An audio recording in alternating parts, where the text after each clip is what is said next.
India में घर, roads और इंफ्रास्ट्रक्चर जितना बढ़ेगा उतनी ज़रूरत पाइप्स की भी बढ़ेगी। लेकिन क्या 497 का ये स्टॉक फ्यूचर का बड़ा पाइपिंग ब्रांड बन सकता है या कंपटीशन इसकी स्पीड रोक देगा?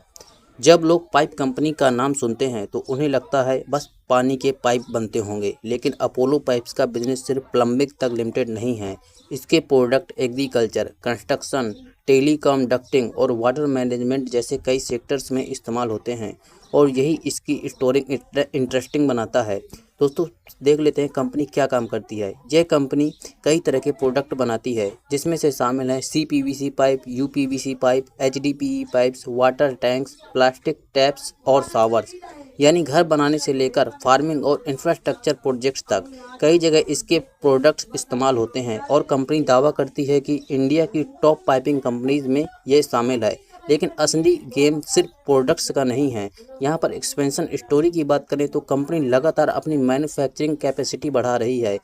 अभी इसकी कैपेसिटी लगभग 1.36 लाख टन्स है, लेकिन अगले कुछ सालों में इसे लगभग दोगुना करने की प्लानिंग चल रही है।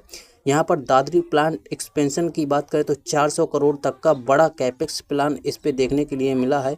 अब सवाल ये है, कोई कंपनी इतना बड़ा एक्सपेंशन तभी करती है जब उसे फ्यूचर डिमांड पर भरोसा हो, लेकिन एक्सपेंशन के साथ रिस्क भी आता है। यहाँ पर ग्रोथ का बड़ा बड़ा ट्रिगर की बात करें, बड़ा ट्रिगर क्या हो सकता है तो दोस्तों, इंडिया में हाउसिंग, वाटर सप्लाई, इंफ्रास्ट्रक्चर और एग्रीकल्चर मॉडर्नाइजेशन है। इन सब सेक्टर्स पर लगातार फोकस बढ़ रहा है और पाइप इन सभी जगहों की बेसिक ज़रूरत है।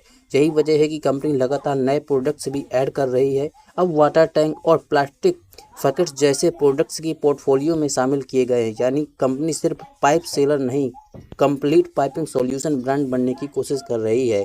लेकिन अब बात आती है सबसे इंटरेस्टिंग हिस्सा की, ब्रांडिंग और एक्विजिशन।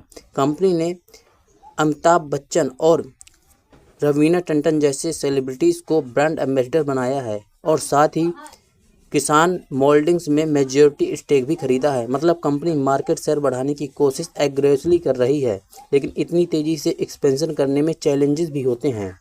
दोस्तों, यहाँ पर बात करें इस कंपनी में रिस्क क्या है उसे भी समझना जरूरी है। PVC और क्रूड ऑयल पाइप्स में लगातार उतार चढ़ाव और मार्जिन पर असर डाल सकते हैं। पाइप इंडस्ट्री में कंपटीशन काफ़ी ज़्यादा है। बड़ा कैपेक्स मतलब एग्जीक्यूशन रिस्क भी बड़ा होता है। अगर डिमांड एक्सपेक्टेड स्पीड से नहीं बढ़ी तो नई कैपेसिटी प्रेशर भी बना सकती है। यहाँ पर दोस्तों, ओवरऑल देखा जाए तो अपोलो पाइप्स इंडिया के ग्रोइंग इंफ्रास्ट्रक्चर और हाउसिंग सेक्टर पर बेट लगा रही है। अगर एक्सपेंशन और डिस्ट्रीब्यूशन सही चला तो फ्यूचर ग्रोथ देखने को मिल सकती है, लेकिन कंपटीशन और रॉ मटेरियल रिस्क को इग्नोर नहीं किया जा सकता। अब फ्यूचर में ये कंपनी टॉप पाइपिंग ब्रांड में और मजबूत होगी या कंपटीशन ग्रोथ स्लो कर देगा, ये तो आने वाला समय ही तय करेगा।